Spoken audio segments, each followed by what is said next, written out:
Hello दोस्तों, स्वागत है आपका अपने YouTube channel Sujan lecture by GK पर। आज की वीडियो बहुत ही इंपॉर्टेंट होने वाली है क्योंकि आज हम बिहार जीके से संबंधित बहुत ही इंपॉर्टेंट क्वेश्चन देखने वाले हैं जो बिहार पुलिस के लिए बहुत ही महत्वपूर्ण है।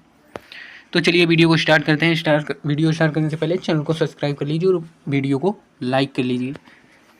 आपका पहला क्वेश्चन है, चंद्रगुप्त मौर्य के राज प्रसाद के बारे में किसने कहा है कि यह प्रसाद मानव कृति नहीं है वरन देवों द्वारा निर्मित है?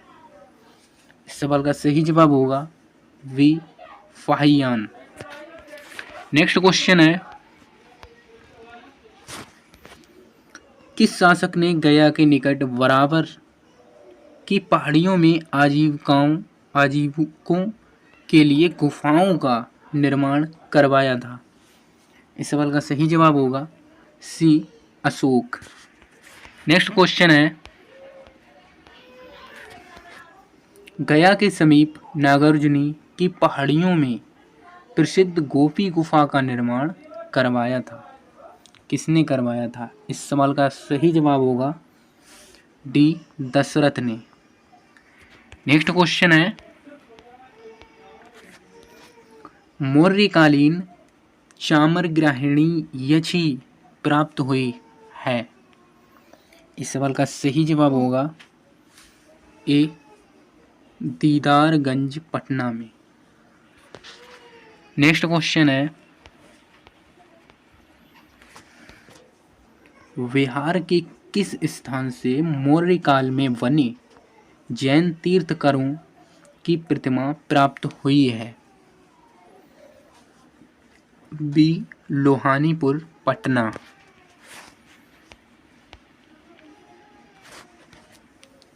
पाटलिपुत्र के नगर निर्माण तथा सुंदरता का वर्णन किया है। इस सवाल का राइट आंसर हो जाएगा बी मेगास्थनीज ने।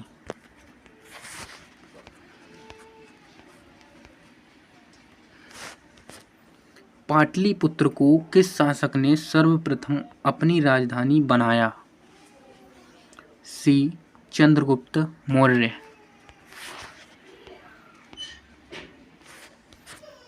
अशोक के शासनकाल में बौद्ध सभा किस नगर में आयोजित की गई थी? इस सवाल का सही जवाब होगा वी पाटलिपुत्र।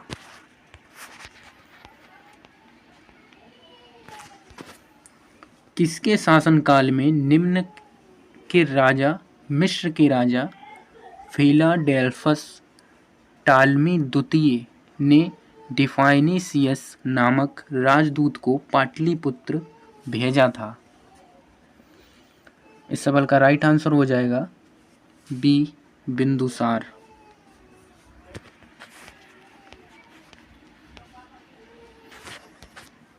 किस विद्वान के अनुसार चंद्रगुप्त मौर्य ने पॉलीव्रेथस पाटलिपुत्रक उपनाम धारण किया था? D stereo.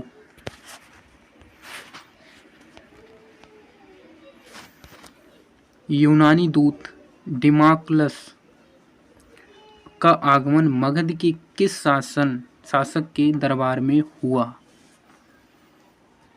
B Bindusara.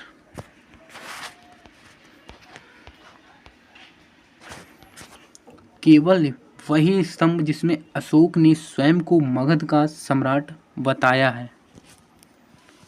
D Bhabru स्तंभ। नेक्स्ट क्वेश्चन है, बराबर की गुफाओं का उपयोग किसने आश्रय गृह के रूप में किया? इस सवाल का सही जवाब होगा ए आजीविकों ने। नेक्स्ट क्वेश्चन है,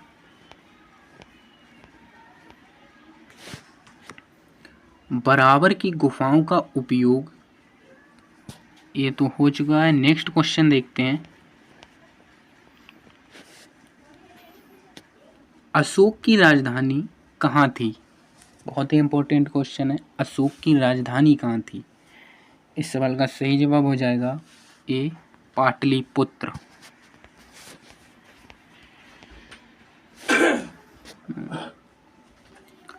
मौर्य काल में पाटलिपुत्र का प्रशासन 30 नागरिकों की सभा संचालित करती थी जो 5-5 सदस्यों की 6 समितियों में संगठित थी। यह कथन किसका है? यह कथन किसका है?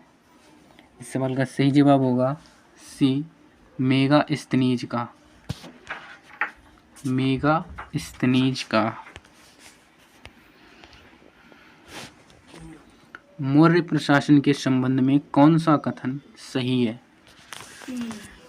डी, उपर्युक्त सभी। इसका मतलब यह केंद्रीयकृत, करों का बोझ अधिक था, प्रशासन तंत्र कठोर था। ये सभी राइट आंसर होंगे। नेक्स्ट क्वेश्चन है, अशोक के संबंध में कौन सा कथन सही है? डी, उपर्युक्त सभी। इसमें हो जाएगा ए, उसने धर्म विजय की नीति अपनाई, उसने विदेशों से संबंध स्थापित किए, उसने प्रजा हित और कल्याण के उपाय किए। नेक्स्ट क्वेश्चन है, देव नाम प्रिय के नाम से किस शासक ने अपने आप को संबोधित किया? वी, अशोक।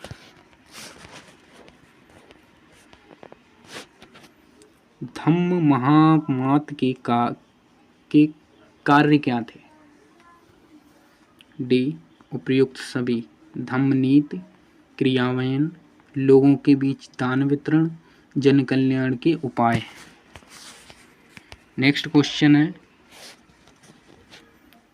मौर्यकालीन प्रशासन में राजूक के कार्य थे, क्या कार्य थे? इस सवाल का सही जवाब होगा डी, उपर्युक्त सभी। मतलब कि न्यायिक, ग्रामीण प्रशासन, राजस्व का विभाग। नेक्स्ट क्वेश्चन है, मौर्यकालीन विद्वानों में किन का नाम आता है? ए, कौटिल्य। नेक्स्ट क्वेश्चन है, मौर्यकालीन स्थापत्य के सुंदर उदाहरण है? डी, उपर्युक्त सभी। मतलब ए, पाटलिपुत्र स्थित राजप्रसाद के अवशेष, दीदारगंज की यक्षी बराबर की गुफाएं। अगला सवाल है, अशोक की धम्म नीति की जानकारी मिलती है? सभी से, इन सभी क्वेश्चन हो जाएंगे। द्वितीय स्तंभलेख से, सातवें शिलालेख से, द्वादश शिलालेख से। नेक्स्ट क्वेश्चन है, अशोक के किस अभिलेख में दान और धम्म दान के अंतर को स्पष्ट किया गया है? सी, इस सवाल का राइट आंसर होगा सी, नवम शिलालेख में। सवाल का जवाब कमेंट में भी बताते रहिए। आपका क्वेश्चन है, मौर्य साम्राज्य के पतन में कौन सा कारण शामिल नहीं है? सी, आर्थिक संकट। मौर्य साम्राज्य के उपरांत मगध पर किस वंश का शासन स्थापित हुआ? बी, शुंग वंश। नेक्स्ट क्वेश्चन है, शुंग वंश का संस्थापक था? बहुत ही इंपॉर्टेंट क्वेश्चन है। इस सवाल का राइट आंसर होगा ए, पुष्यमित्र।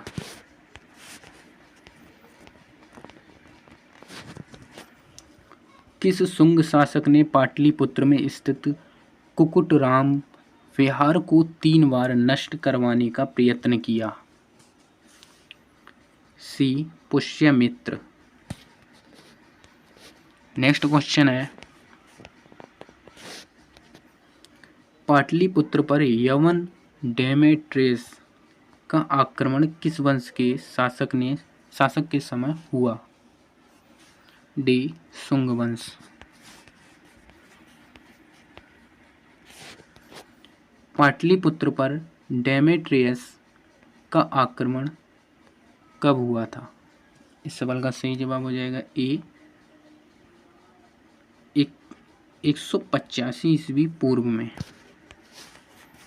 नेक्स्ट क्वेश्चन है, मगध में प्रथम ब्राह्मण राज्य स्थापित किया था?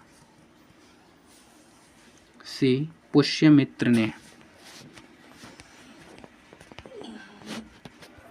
शुंग वंश के पतन के बाद मगध पर किस वंश का शासन स्थापित हुआ?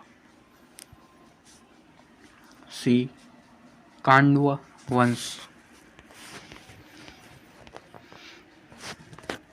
कांडव वंश का संस्थापक था। इस सवाल का राइट आंसर होगा डी वासुदेव। कांडव वंश की सत्ता समाप्त की। ए आंध्र सातवाहनों ने। नेक्स्ट क्वेश्चन है, कांडव वंश के उपरांत पाटलिपुत्र पर कुछ समय के लिए किस वंश के राजाओं ने शासन किया? बी मित्र वंश। शुंग कला के उत्कृष्ट नमूने बिहार के किस स्थान से प्राप्त होते हैं? सी बोधगया। कनिष्क ने पाटलिपुत्र के किस बौद्ध विद्वान को अपने दरबार में आश्रय दिया था? इस सवाल का सही जवाब होगा डी अश्वघोष। मगध पर शासन करने वाले राजवंश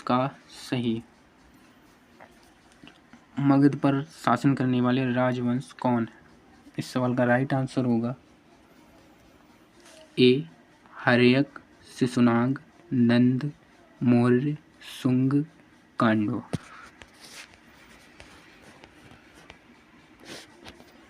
शुंग वंश की राजधानी थी डी पाटलिपुत्र। कांडव वंश की राजधानी थी बी पाटलिपुत्र। कलिंग शासक खारवेल के मगध पर आक्रमण किया था? ए पहली शताब्दी ईस्वी पूर्व के अंत में। कलिंग नरेश खारवेल ने कहां से कीमती उपहार प्राप्त किया था? ए अंग एवं मगध।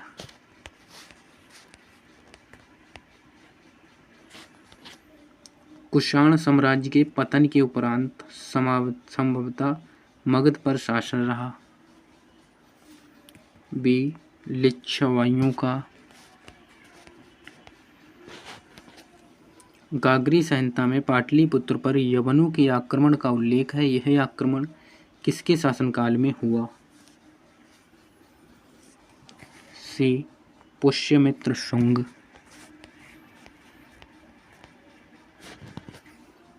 सुप्रसिद्ध बौद्ध विद्वान अश्वघोष को प्रश्रय देने वाला शासक था?